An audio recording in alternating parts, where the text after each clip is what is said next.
everybody.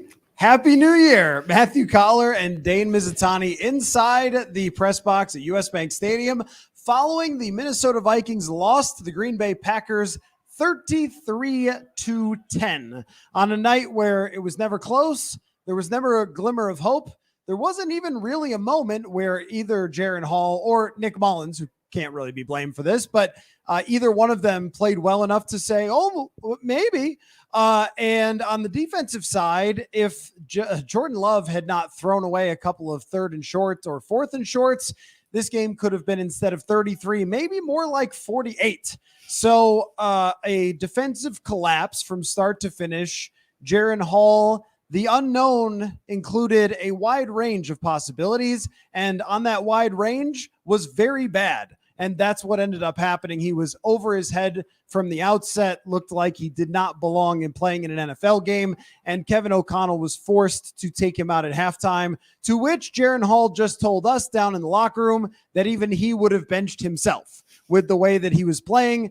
More turnovers, more interceptions, more strip sacks, and more watching backup quarterbacks fumble around in Kevin O'Connell's offense. However, they did throw a successful screen pass, just one, to Ty Chandler, but it did happen, and that was one of the few highlights of the night, including Najee Thompson had a very good game on special teams, and that is literally all we can speak of for positives to come out of this. The Minnesota Vikings season, for all intents and purposes, is over. They have to win next week and have about 4 other things go right in order to have a chance at the playoffs, which after watching today does not seem very likely. So I ask you, as I always do, Dane Mizutani, where would you like to go with this one to start us out?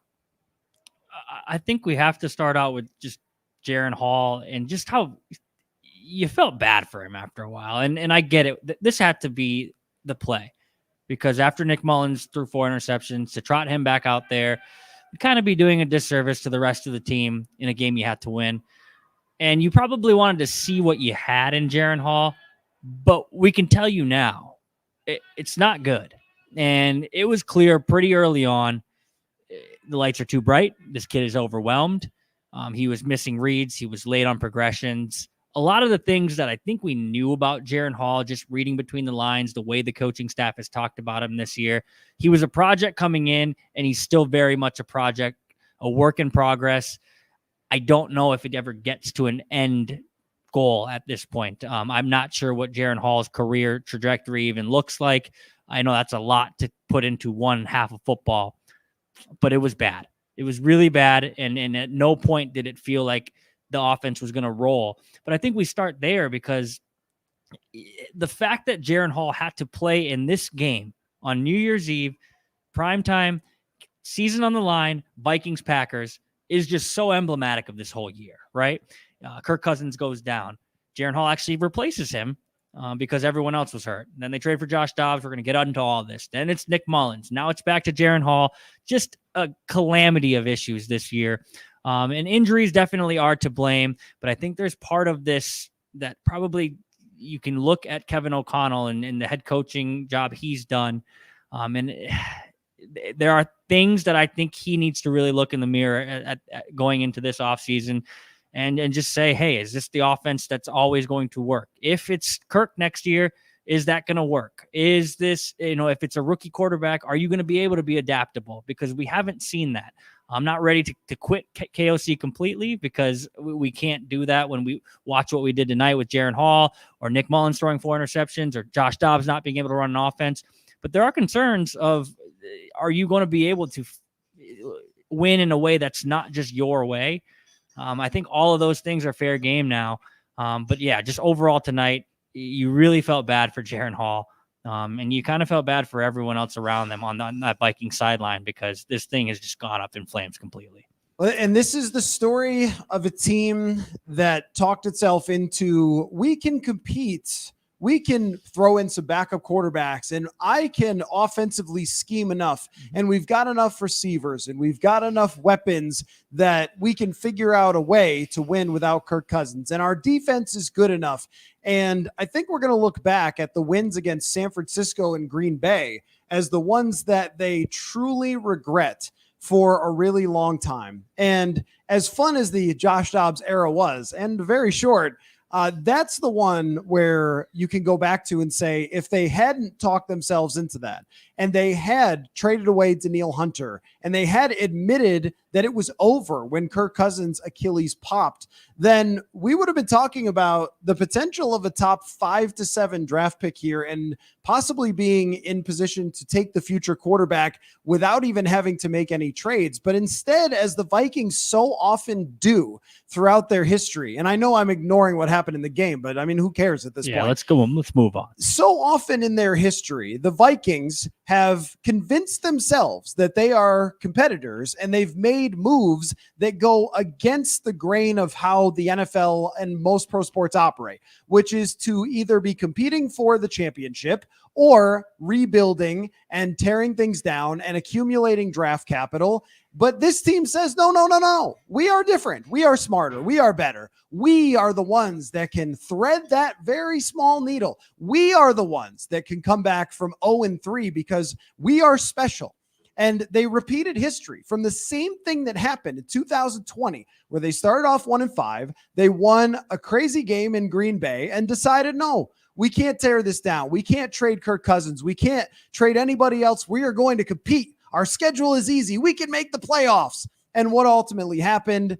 Well, there's a reason why teams who start 0-3 or 1-5 don't make the playoffs, because it's really hard to have everything go right the rest of the season. And they had an opportunity to trade away Danielle Hunter, to get draft capital, to think about the future, to think about their future draft status, to think about their future of their quarterback position. And they said, no, we're going to trade for a quarterback. We're going to try to win. We're going to trade for a quarterback who averaged less than 6 yards per pass attempt and think that that guy was going to take us somewhere. And then after that didn't happen, we think, no, this other guy who throws an interception every third pass for his whole career, he's the one that can take us somewhere. Oh, no. Actually, to save our asses on the last night of the season, it's a 5th-round rookie who shouldn't be playing anyway. And did I disagree with the decision? No, of course. I thought it was fine because this was an outcome that actually is going to turn out better for the Minnesota Vikings to lose, because as of right now, they would be drafting like 12th, which at least puts you in earshot of potentially trading up to get a quarterback or picking one at that point. But the regrets should be everywhere for that decision to think that you could survive with a quarterback getting injured. You know how many teams have survived with their quarterback getting hurt? Just one, the Cleveland Browns. And the Cleveland Browns tanked like crazy to build up this freakishly amazing roster that has helped them get Joe Flacco there. Not the same situation as the Minnesota Vikings. If Joe Flacco was the quarterback here, guess what your record would be? Probably exactly the same. So I think that we should look at the very top of this organization and their obsession with trying to squeeze out every possible victory that has cost them so many times. And it did here. And this was just more proof tonight. You just didn't have enough. And the defense was never that great. It was a defensive coordinator doing everything he possibly could, sending every blitz, running every coverage to get something out of them to make them competitive, but they don't have the horses. They didn't in week 3. They didn't now. And once they got a couple players hurt, it was a total wreck on defense. Jordan Love looked totally fine. In fact, he missed a couple of wide open people. He could have been even better tonight. The coverage was so bad. You need stars on defense, superstars. Look at the teams that are great. Look at the Baltimore Ravens. They are fantastic at every position. That's what a contending defense looks like, not one with a defensive coordinator trying to smoke and mirrors his way all the way through the end of a season and guide a team that was just not good enough and was never going to be. In fact, they were never going to be with Kirk Cousins, much less without him, unless they were able to trade for, I don't know, a great quarterback, which that does not happen at the trade deadline. So we are living in time being a flat circle with this organization. Once again, talking about a 7-win season that is not good enough to make the playoffs, not good enough to tank and actually rebuild. And by the way, on a day where the Chicago Bears, who tanked like crazy, will be drafting number 1 and have how many wins? The same number as the Minnesota Vikings. But don't ever tank.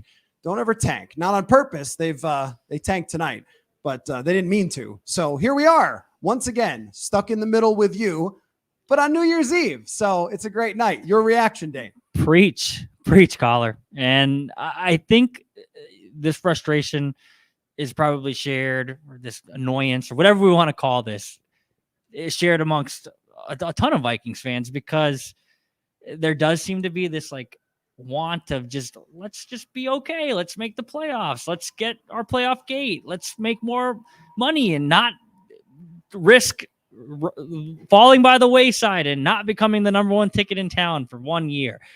But the thing with that is then you're just continued to be mired in mediocrity, which is what you've basically signed up for every year when you continue to run it back with the quarterback who has proven that he's not taking you to the next level. I know there's a lot of people who want Kirk Cousins back here next year because of what we just saw tonight. That is just signing up for more of this. But I think the most frustrating part about this season is that you had an out. You had a lifeline. Kirk snapped his Achilles in Green Bay. And while I agree with you that the San Francisco win and the Green Bay win are the ones that you're going to look back on and say, God, man, if you don't win those games, maybe you realize you kind of stink heading into the trade deadline, and then you actually blow it up. And let me tell you, if they only had 4 wins or 5 wins at this point, they would be very much in contention for a top 5 pick. You didn't have to go 3-13 or 3-14 this year. 5 wins would have got you right on that precipice of being in the top 5. But through all of that, you had a lifeline. And it sucks that Kirk Cousins popped his Achilles. I get it. Like, I'm not happy that happened for him. He's on a long road to recovery. But that was your lifeline. It was you won against San Francisco. You won against Green Bay. So you convinced yourself you could move forward. But when he snapped his Achilles in Green Bay on the surface at Lambeau Field, that was your chance to just say, damn, that really sucked. But this is how it is in the NFL. The fact of the matter, we just lost our starting quarterback. Let's just quit and play for next season. I get it. There's some politics involved in the locker room. You can't just go in and be like, guys, we're trading everyone. Thanks for the other 53 guys on this roster. I get that. That would have been brought with some pushback from the veterans on the team, from the Harrison Smiths, the lifers who have done this for a long time. I get that. But at the end of the day, you have to look way bigger picture than just this singular year.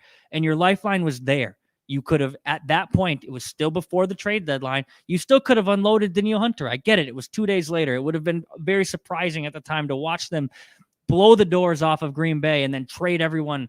But you have to be realistic at that moment in time. And I think there was a commenter, I wish we could remember who it is because he's a genius, a month and a half ago, who in this comment section said, guys, the season ended in Green Bay. We just didn't know it yet. It absolutely did. You would just hope the front office could have seen that, or ownership could have seen that, because I think you'd be in a better position now if you realize, crap, season just ended. Let's plan towards next year. We have a good core. We can make this core even better if we can get someone to lead it.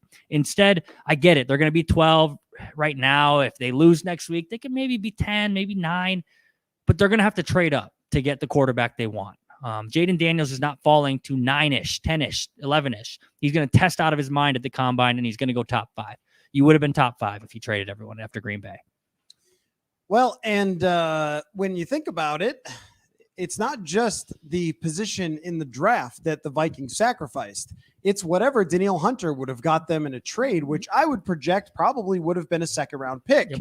And when you look at this defense now, and you look at all the needs that they're going to have in the future, which, by the way, in my mind, it's the offseason. I know that there's a chance, there's a parlay that they would have to hit on, but all gamblers know you don't go for those 4-part parlays because you will lose almost every single time. And they have to beat Detroit next week. That's a big part of the parlay. They have to beat an angry Dan Campbell. I was going to say, I'm going to guess there's a little bee in the bonnet of Dan Campbell after the way that things went the other night. But the point just being that you also sacrificed maybe a top, 60 draft pick in a defense that may lose Harrison Smith, will very likely lose Danielle Hunter anyway. So it's nice that he had a handful of sacks after week 8. Didn't really do anything different for you. In fact, it hurt you by helping you, if that makes sense. The defense was better because of them, which actually made your draft status worse for the future. This is how sports work in the year which we're very close to 2024. We are 30 minutes away from 2024. That's how sports work, where it's all about timelines. It's all about teams rising and falling. And the only teams that aren't rising and falling are the Chiefs, who, by the way, are still good, even as bad as they are, and the Buffalo Bills. You know why? Because they have the top 2 quarterbacks in the league. But unless you have the top 2 quarterbacks in the league, you're always building or you're rebuilding. And instead, they're nothing. And they've been nothing for a while. And I think we go back to the offseason and they move on from all those stars. But they decide we can't go full rebuild. We have to keep Kirk Cousins because we have to fight for the playoffs. And then, as you said, you were given a get out of jail free card. No one would have criticized them for moving on from Danielle Hunter at that point. And yet they said no. And I remember Kwesi Adofo-Mensah talking about, well, I got a text from a player in the locker room saying, we want to keep fighting and don't trade people. This is why players aren't general managers, because they're thinking about this year, the right now. And nobody thinks that the players should not give everything they have. It's just living in reality. I don't even like to use the word tank. It's what is your position and what's the best you can do? The best they could have done was look at the landscape, look at the rest of the season and say, can we really compete here, or are we screwed because there are no quarterbacks you could get, then there are no quarterbacks that we have? And then look, Jaren Hall wasn't ready for this. If you watched him play in camp, if you watched him play in preseason, and I was willing to listen to, hey, maybe he's been really good in practice, but this is a guy who needs a year to develop and may never, ever be a good quarterback. I think, honestly, he can't process things quick enough to get the ball out. Things were moving way too fast for him out there, both against Atlanta when he got hurt, and then on the play he got hurt specifically. And then they had to pull him out for his own safety because he couldn't get rid of the football without getting sacked. And this is what you were relying upon, is him to win games, or Josh Dobbs, who's never won anything and was 2-9 when he got here. And it was fun. It was a good time for those 1.5 games with Josh Dobbs. No one will ever forget Atlanta. Oh, wait, actually they will. That's the thing, is they will forget what happened in Atlanta. The only thing you'll remember is that you didn't draft high enough to take a great quarterback prospect and rebuild around it. So now we're going to hear for months everybody say they've got to bring back Kirk because look how bad the offense was with the backup quarterbacks. I think this tonight was actually evidence that the whole roster is not strong enough. And if you lose your top Pro Bowl safety and you lose your top pass rusher and you lose your top linebacker, Jordan Hicks, who's a free agent, and you lose your left guard and you lose your 3 wide receiver, you lose your 4 wide receiver, tell me exactly how Kirk Cousins makes that a Super Bowl team. He doesn't. So now are you going to rebuild next year? Well, that's harder to do when this was supposed to be your rebuild year and next year is supposed to be your win now year. So we are now looking at a position where the Lions are great. The Bears could be great because they have the number 1 overall pick and they got a king's ransom from the Carolina Panthers. If I was their owner, I'd be throwing drinks on people too because they got completely robbed. And the Bears did great in that trade. Their GM now looks brilliant. Isn't that stunning that their GM looks brilliant because they tanked and the Vikings doesn't because they didn't? I mean, look, that's the position you're in. And I've tried very hard to hold in the I told you so, but today's the I told you so. Here it is, everybody. I told you so. And so did Jeremiah Searles when he said before the 49ers game, they should trade Danielle now so they don't get talked into it. But this is our life. And this is our life, spinning round and round around the In the Hunt graphic over and over and over again, talking about if you win this magical game and that game, then at least you get to get killed in the playoffs. That is not where this franchise needs to go in the future. And now all of a sudden, you've got to have some magic as a front office in order to compete with the other teams in the division. Hey, guess who else looks better? The Packers, because they found their quarterback, who they picked in the first round and developed, and they've now built a young team because they rebuilt a lot of it and moved on from an older quarterback.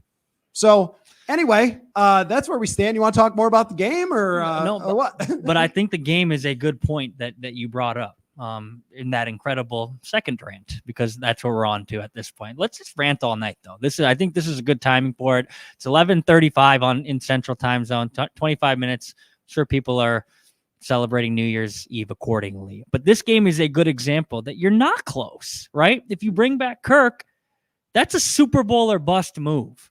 if you bring back Kirk. And there are a lot of people who have convinced themselves that because he played good against the San Francisco 49ers, who, by the way, were not at full strength. Christian McCaffrey was banged up, Deebo Samuel was not playing, and Trent Williams was out. That is not the same as beating the San Francisco 49ers that are going to be Super Bowl favorites in the NFC. After beating that team and beating the Green Bay Packers, you've convinced yourself that, wow, Kirk was really turning a corner. This was the year he was going to do it. This was the year he was going to push past that wall and get over that hump and lead us to the Super Bowl. I think fans have truly convinced themselves because of those two games. Never mind that they started 0-3, 1-4 with Kirk as the quarterback, because they won those two games and then he went down. And again, feel very bad that he went down. But because he went down, I said this at the time, he got to die a hero. He never had to have that regression game that he's always had. I promise you that against Atlanta or New Orleans or Chicago or any of these games, we would have seen the old Kirk at some point. So now we're going to run this all back because of the way things played out, because he traded for Josh Dobbs. And by the way, those Atlanta wins that we're going to remember, the only reason we're going to remember the Atlanta win and the New Orleans win is because it's going to knock you out of potentially drafting a Drake May. But because after those two games happened, now you move forward and you've convinced yourself, okay, the roster was okay enough and Kirk had turned a corner and this is the year that he was going to do it. So we have to run it back again. And no, you do not, because the game right now is proof. I get it. TJ Hawkinson's out. The injury bug has been horrible. You've lost pretty much everyone you could lose.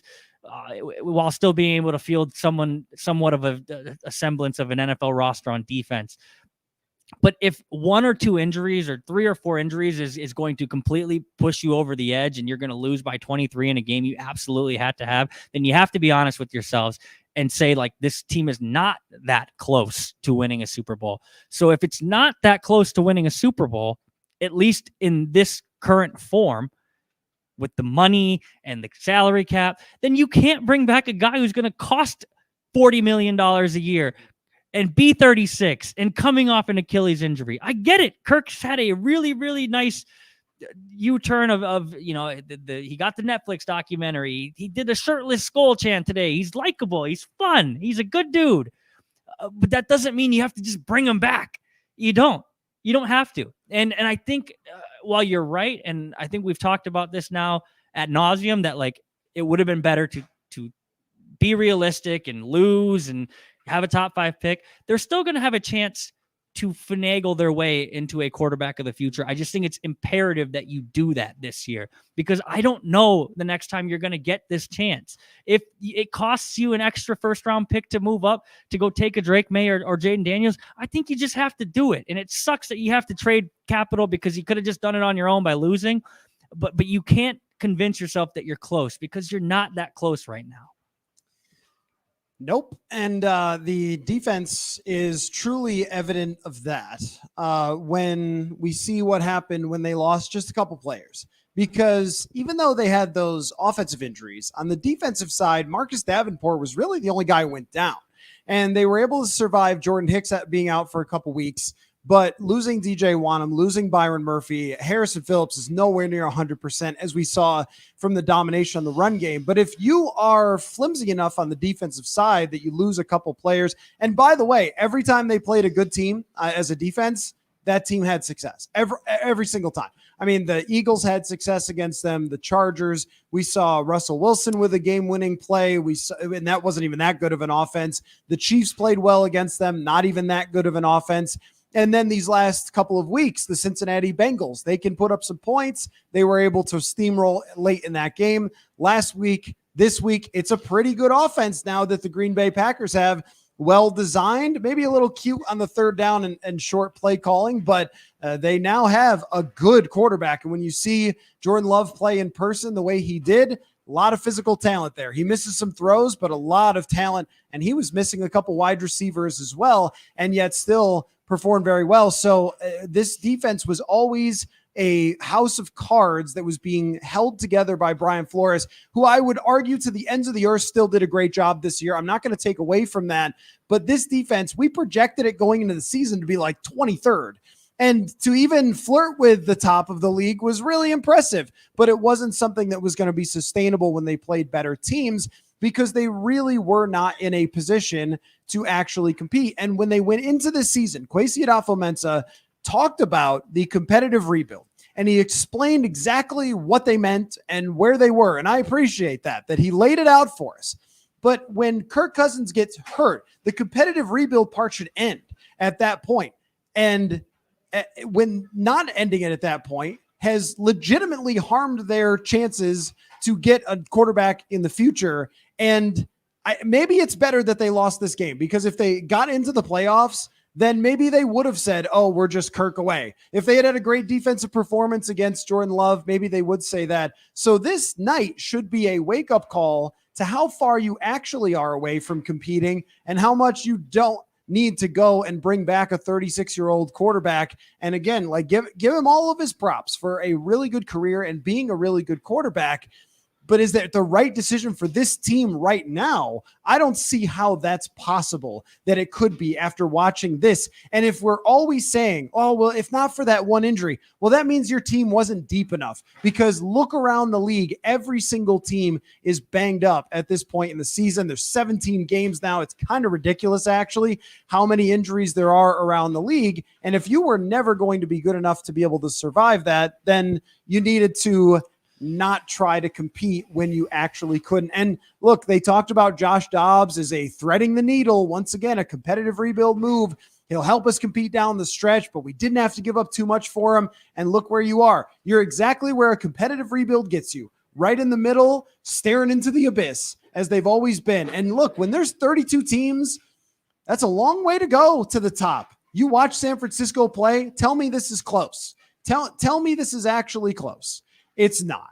You watch the Baltimore Ravens play. Tell me this is close. That's not. And the goal should not be to just play a December game where you could talk about maybe if you win, you can make the playoffs. It shouldn't be to fall ass backward into 13 wins because of an easy schedule and an unbelievable amount of luck and then lose in the first round. It's to get to the end of the season and have a plus 150 point differential and have people talking about you like they do Baltimore. That's the goal. The goal isn't like, oh, last year we kind of sort of, no. That's not what the aim is supposed to be. If that was the aim, then why even get rid of Rick Spielman? Because that's what you could have done during Rick Spielman. So let me swing back, because there's something else that we do have to talk about here, aside from the overall approach, which is the head coach. Kevin O'Connell, as shook as we have seen him after the game, really no answers for anything. No answers for what they did wrong, what didn't work. The answer is very simple, but there weren't really any explanations. It was basically Jaren Hall can't play at this point in his career, and he threw an interception and got strip sacked, and that's why he lost. And your defense just ran out. It ran out of energy at this point. That's why you lost. But usually the coach has something. If we had just done this, well, we had a game plan to do that, but instead this happened. And very, very little answers. In fact, long, winding, lots of wordy answers, but really no actually concrete things that I can tell you, well, here's what Kevin O'Connell said happened. Should we be concerned about Kevin O'Connell's ability to manage quarterbacks when we got 3 benchings? That's pretty good. I don't know if I've seen that before. 3 benchings in the middle of a, 4-game stretch or 5-game stretch. It's kind of a lot. And once again tonight, we saw 1 screen pass, and I want to point that out because it was a very good screen pass. Maybe try it again sometime. We watched Matt LaFleur on the Packers side create a quick pass offense for Jordan Love, and then they took the occasional shot. They ran the ball successfully. They threw a lot of bubbles, a lot of quick outs, a lot of stuff that made Jordan Love's life pretty easy. And those receivers were pretty open. Mm-hmm. And, then it goes to the other side of the ball. And here's Jaren Hall taking 7-step drops, looking deep down the field at Justin Jefferson running forever and getting sacked. And I just can't figure out how in God's name that would be a good idea. If there was one way this was going to work, it was going to be that way with the quick pass offense. It was going to be, let's play it closer to the vest. Let's play it more conservative. Let's get Jaren Hall getting the ball out of his hand quickly because he's a 5th-round rookie who's never played outside of that one time he got hurt. Mm-hmm. And yet I'm watching Jefferson and I'm watching Addison, and there they go flying down the field. And there's no TJ Hawkinson to check it to. It was Johnny Munt's great game. I hope his family was here. And, but because that won't happen again, ever. I have to say that I think Kevin O'Connell with the right quarterback, if he's got Carson Palmer, if he's got Tom Brady, Matthew Stafford, some big arm gentleman who can whip that thing down the field, oh boy, it's going to work. But how do you not adjust to even Jaren Hall? You wouldn't adjust to Dobbs. Okay. You wouldn't adjust to Mullins. So he tried to play the role of, Terry Bradshaw and whip it down the field. Tommy Kramer out there throwing bombs, Wade Wilson. But Jaren Hall, like we're not even going to tweak this thing for Jaren Hall. I have to say that I truly do not understand. Yeah. I mean, I think it is fair to be worried about if the Vikings draft a quarterback, you better damn hope sure it's the right quarterback for Kevin O'Connell, because I think it's pretty clear this year, and I'm trying my best not to have whiplash with every single game. I'm trying, but I think it's clear he has a very specific way he wants this offense to run. That's pretty inarguable at this point. He wants to run these long developing routes downfield that cross over each other, and guys pick defenders up out in the secondary. And all of a sudden, if you have the right protection and the quarterback who can throw it, there's guys running wide open downfield. And we've seen it. It does work. But why I think you can be a little bit concerned at this point is because if they don't get the right quarterback for Kevin O'Connell, is he going to be able to shape shift and mold his offense in a way that best suits that next guy? Because I get it. Like if he could create a quarterback, if this was Madden, he could go on, create a player and draw up all these things and move the sliders around. He would create a very specific prototype of quarterback, but that's not always going to exist with where you're at in the draft. And obviously your options shrink when you aren't a top 5 team and picking in the top 5.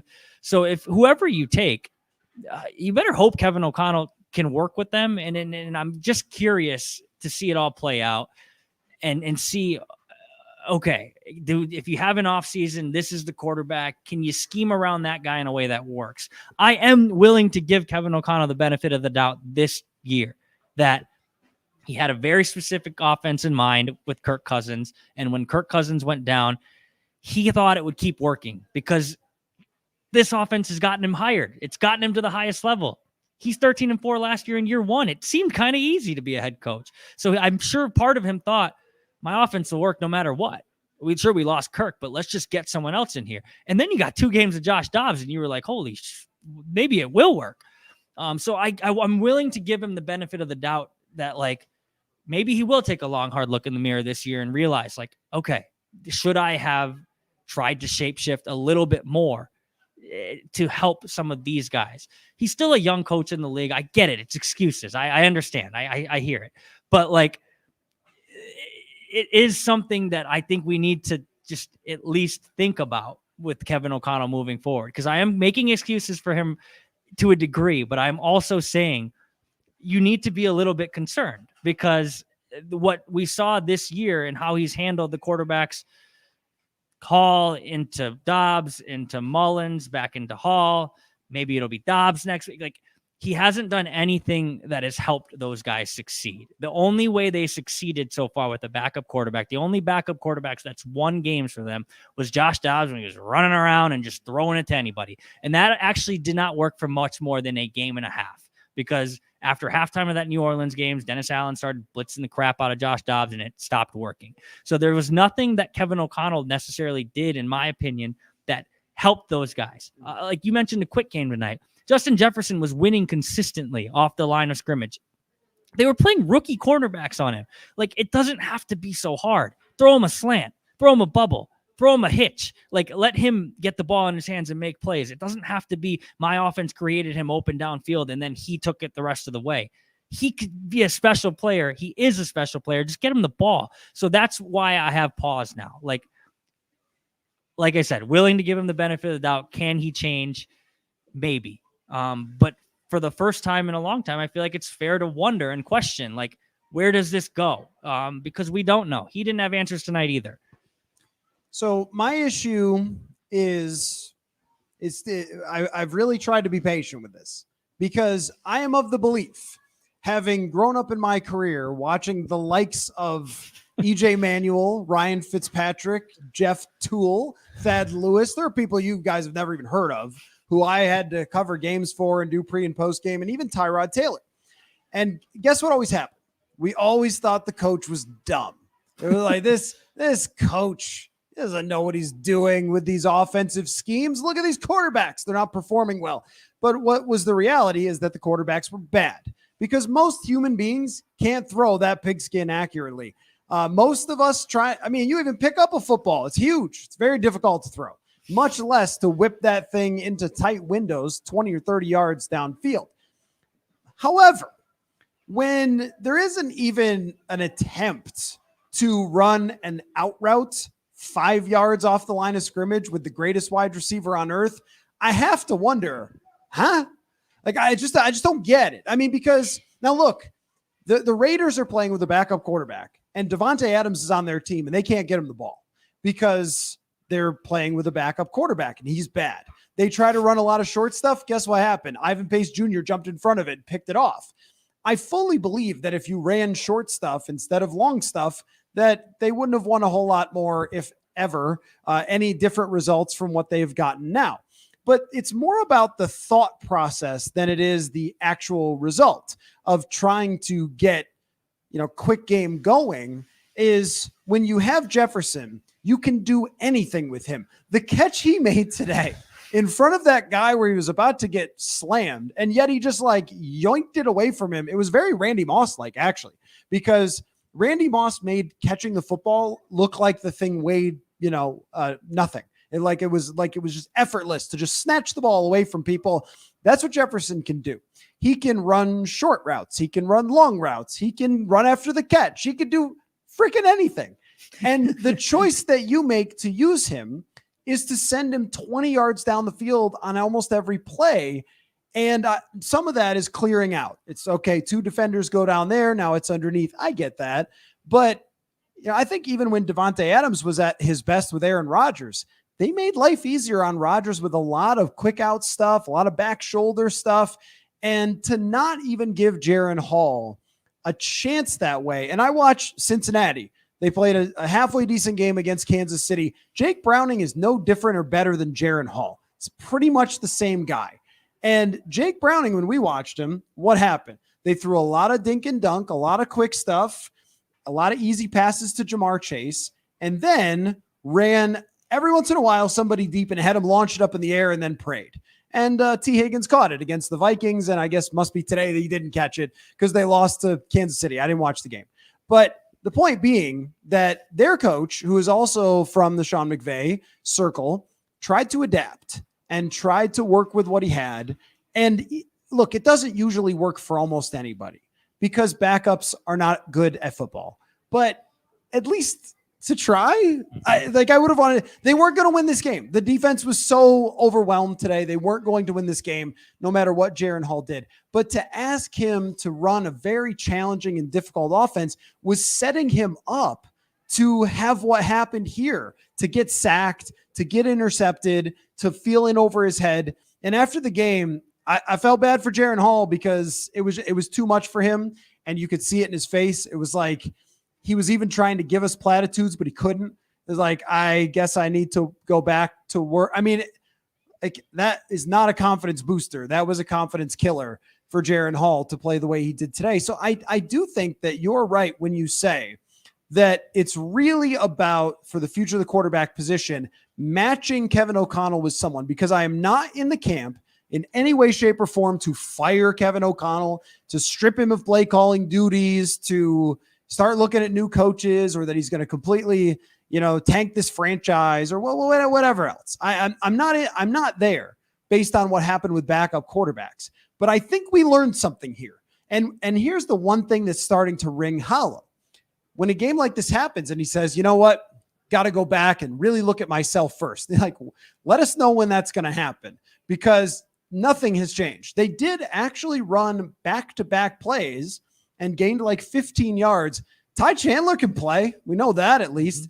But I think if there's one concern, it's really that, which is I totally believe when the offense is got that quarterback and has these receivers all healthy, this thing could be nasty. It could be really good. But even when Kirk Cousins was the quarterback, the same sort of roller coaster of today they're hitting, tomorrow they're not hitting. It's not hitting against Chicago, but it is hitting against Green Bay.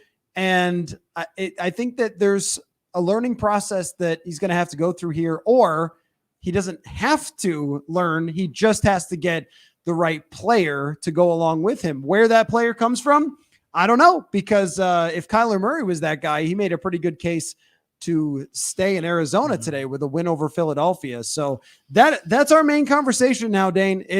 We have switched now in my mind completely to how are you going to deal with the fact that there are 3 teams in your division that are good or are either coming up or are already there. And what are you going to do at the quarterback position to stay in that race with these other teams? Because if you get it wrong, you're going to be at the bottom. Yeah. And I think this is not going to be easy to hear, but I think there's a chance you might be at the bottom next year. Like because the other 2-3 teams in the division seem to be ascending. Like I say 2 because Detroit's already ascended. They're there. Chicago, they're playing better.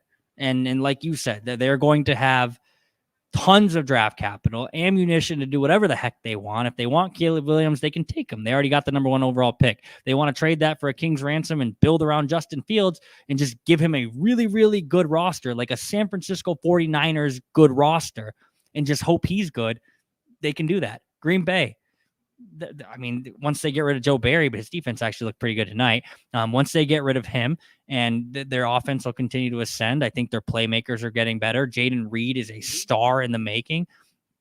All these teams are going like this. And if you're listening, I'm doing a hand motion upward. It's an upward trajectory. And the Vikings are kind of plateauing, maybe potentially dipping. I think not even potentially, like if it's not hard to see them taking a dip next year because they're old. There's certain position players that play impact positions that are aging out.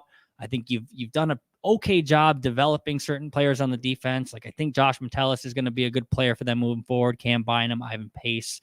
But they don't have any stars on the defense. And on the offensive side, it obviously starts with just get the quarterback right.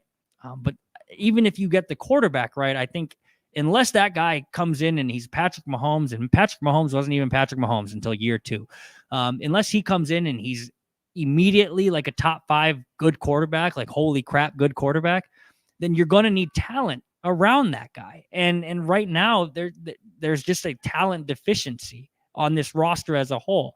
So yeah, I mean, the other 3 teams that you're battling with in this NFC North, which for a long time has just been a mediocre division, free wins over Detroit, free wins over Chicago. Now you might actually turn into those free wins for a little bit unless you get the quarterback thing right, which is just where we're at right now in this whole conversation. And it's why this offseason is going to be really, really interesting. And it's why we've already shifted towards talking about this offseason. The game next week doesn't matter. It doesn't matter at all. It would actually only matter if they won. It's better if they lose, because right now you should be thinking about, holy crap, the rest of the division has gotten better and is getting better. And we might be at a part, you're talking, if you're the Vikings, how do we compete with that moving forward? And that's where you need to figure that out. And obviously it starts at the top with the quarterback position, but then you need to figure out other ways to do it as well. Well, we're almost at the new year. We are counting down to the minute. So I guess we should sing something. I think it just happened. Oh, it just happened. Happy New Year, everybody. Everyone. Thanks so much, all of you, for watching. The Vikings are stuck in the middle, and if they don't find a QB, then we forever will live in this hell and do this podcast again next year. Happy New Year, everybody. Your team's not making the playoffs. No, honestly, it is amazing to me how many of you are watching as we are literally talking about the turn of the calendar to 2024. So I can't say how much I appreciate all of your passion and how much you have shown up for us in this post-game show this year. We have had a lot of fun breaking down these games with you and the comment section and everything else. It's always been a wild ride. So it's funny to switch from like endless ranting to appreciation with the new year. And that's I'll give it that it's a little bit of an awkward transition, but I really do, from the bottom of my heart, appreciate everyone who has listened to the show, whether it's on YouTube or on the podcast all season long. We've had such a fun time with all of you following this, but at the same time, this is one of those seasons where it's going to feel like maybe there was opportunity missed one way or the other. If Kirk Cousins doesn't get hurt, we'll never know what happens. And also, if they had taken a long-term approach, we'll never know what happens there either. But look, here's one thing I want to say, that the best quarterbacks in the NFL were not always taken number one overall. Some of them were, but not all of them. And not every team who is rebuilt and become a Super Bowl contender had to draft that quarterback high in order to do it. Some of them were able to just build super strong rosters and drop a quarterback in, and then you are there, or develop a quarterback like Dallas with Dak Prescott or Brock Purdy, draft someone and have it work out. So who knows what the future could hold. At this moment, it feels like an opportunity lost both ways, for not making the playoffs because Cousins got hurt and a lost season because of that. And it also feels like you missed a chance to draft higher and potentially change your fate with a quarterback at the top. And look, I mean, last year, Indianapolis hired an ESPN analyst who had never coached before so they could get Anthony Richardson. Like, this happens all around sports. And if you're going to watch the Timberwolves, enjoy those 2 number 1 draft picks that are guiding them. And hey, twin season is coming soon. Who's the player to be most excited about? Oh yeah, he was drafted number 1. So anyway, they were not able to achieve either of their goals, and they landed dead in the middle in 2023. And I guess we'll find out in the offseason whether it becomes a successful competitive rebuild or a failure. And I guess what I want to end with is the timeline of this team now. How do we feel about it as 2023 ends and we go into 2024? Because we were having this discussion before the game. Like, what if they lose this game, and do seats get hot? Does the pressure ramp up? And we know that the Wilfs will be very patient with their coaching situation if they let Zimmer go on as long as they did. But even then, in 2019, there was talk about potentially trading Zimmer to the Dallas Cowboys. So it's not like they're so patient they're going to let this go on for absolutely ever if it's not going in the right direction. So as of next year, they can potentially reset their timelines in a way by drafting a quarterback, or they can put all the pressure in the world on themselves by bringing back Kirk Cousins. I feel like that quarterback decision also dictates how we feel about this regime and where they're at, and how much leeway they will get from the fans and the ownership going forward. So that's kind of what I'm looking for in 2024 is, are we back to a, hey, next year is going to be a transition, a continued transition with a new quarterback? Or is next year right back to 10 out of 10 pressure to go back to the NFC Championship or bust? What's it going to be? I think it would be prudent on this front office and this regime to reset that timeline. I think you really leave yourself vulnerable to getting canned sooner if you run it back with Kirk Cousins, who has proven he can't get you to Super Bowl, when that would be the expectation of bringing him back, would be getting to the Super Bowl. So I mean, I think the best decision would be to just move forward, to move on. And inherently, by moving on and by drafting a quarterback, trading up to get a quarterback, taking whatever quarterback falls to you at 10 through 12, whatever. That's the best way to reset your own timeline. Probably give yourself more runway to just see where this thing goes. If they draft a quarterback and they stink next year and that quarterback stinks, then obviously that leaves yourself liable to losing your job sooner as well. But I just think a lot of the times, and I've said this on this podcast and pretty much anywhere else they let me speak, is your clock as a GM does not start until you pick your quarterback. And while Kwesi did the whole thing with Kirk and the extension and kicking the money down the road, he didn't actually pick his quarterback yet. The Wilfs picked their quarterback, and it's been Kirk Cousins. The Wilfs picked to be competitive and rebuild at the same time. But this is the first offseason I think Kwesi will be picking his quarterback. Kate Kwesi and Kevin O'Connell, the collaborative unit that they are, will be picking their quarterback. So who do they go? Where do they go? I don't know. Hopefully they pick the right one for their sake. But if they pick Kirk Cousins this year, that's who you picked. You're tying yourself to Kirk Cousins at that point. If you go to a rookie or a rookie quarterback and a bridge guy, that's who you've taken. So I think it just makes more sense. We've seen kind of how this movie plays out. I know people wanted to see the ending of this year's movie, and then it just got cut short with Kirk Cousins' injury.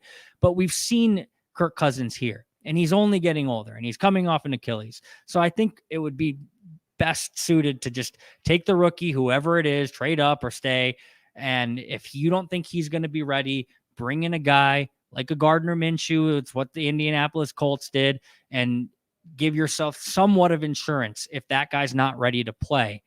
But if you do all of that, I don't know how soon you're competing with Detroit, with the Lions, with maybe Chicago. I mean, it's time to really look ourselves and say, like, wow, Chicago might be close to being something good. I know they're the Bears, and it's like, oh, they've never been anything. But there's pieces in place there because of what they've done, because of how they've decided to build their roster. So it really starts with getting the quarterback right. I think it's just time to move on from Kirk Cousins. I think people are all starting to agree and be on that same page. And I really think it's kind of funny that we might look back at this game, which was a total abomination on New Year's Eve, and say that was the time when people finally realized we are not just a Kirk Cousins away, because I think that's what became clear tonight, if anything else. I completely agree. Yep. Because there were a lot of problems that went beyond just the quarterback position. It was also the defense gave them no chance to win this game either, because a few injuries happen, and then all of a sudden you're not in a great place, and there's going to be a lot to replace on the defensive side. I am laughing at how the comment section has really devolved into celebrating the new year, but upon the funniest comments, because I always have to read the ones that try to break apart they should have gone back to gone backward to go forward, is saying that Caleb Williams and Drake May will become Mariota and Winston. Well, you conveniently overlooked Joe Burrow, which is an interesting choice there. Conveniently overlooked CJ Stroud or Trevor Lawrence or Tua or lots of other quarterbacks who have been drafted high. We all know this, though, at this point. In my mind, as far as 2024 goes, you should really be looking to go in 2025, which I know is hard to hear right now, but we'll be standing here doing another podcast next year saying, hey, 2025. If you think about a timeline where they draft a quarterback and then get out from under Kirk Cousins' dead cap money and then can spend while developing other parts of the roster and knowing what you have, and presumably getting Justin Jefferson under contract, which is a huge, huge deal, then you've got your chance. If you draft the right quarterback. If you don't, everybody knows the deal. You're fired. That's how it works. But guess what else happens? If you bring back Kirk and go 8-9, you're also fired. So pick which one has a better chance to go deep in the playoffs in the next couple of years. But I will say that this offseason is going to be absolutely fascinating. Of course, we'll cover next week's game. One of us is going to Detroit. The other one's not spending the Purple Insider budget to go to a game where they're not going to have anything to play for. Sorry, Dane. Enjoy Detroit in early January. I am going to be back in the studio, and we'll work it out for the podcast. But I do think, though, this next offseason determines the Kevin O'Connell and the Kwesi Adofo-Mensah era. It determines the next 10 years of Vikings football, where they go with it, or at least 5 years, I guess, maybe the next decade entirely of Vikings football. And tonight is the night that we brought it to an end and start anew with the next offseason. And I'm very, very excited to talk about it all and run through all the scenarios, analyze all the quarterbacks, all the options, all the decisions as they come throughout the year. So, of course, we will, we'll get there as far as this Detroit game, and who knows, maybe the Vikings will have 6 things go right and somehow make the playoffs. But assuming that doesn't happen, I'm very, very, very excited in 2024 to have all you watching the channel, subscribing to the newsletter if you guys don't do that, and reading and listening to our work. So thank you, Dane. And next week, I'll thank you for the full season. But for a 2023 year where you stepped into this role, it was great to have you. I enjoyed this thoroughly, being able to spend time with you and all of you guys. So happy New Year. I'm sorry about what happened tonight. Trust me, everybody wanted a better game than what we got tonight, especially, I just want to take a shout. 2 shout outs, quick shout outs. Najee Thompson, good for you, man. Let's not forget, that guy's a great story. He was like 90th out of 90 on the roster, and now he's a special teams ace, made a couple plays tonight. Good for him. Shout out as well to the Minnesota Vikings entertainment that puts on one hell of a pregame show. They had this place going absolutely nuts by the time that they got there. The halftime show was great. It just all fell flat because of what happened on the field. But shout outs to them. And we will see you all for podcasts in the new year. Thanks so much, Dane. And thanks everybody for watching. Have a very safe and good night. Take care.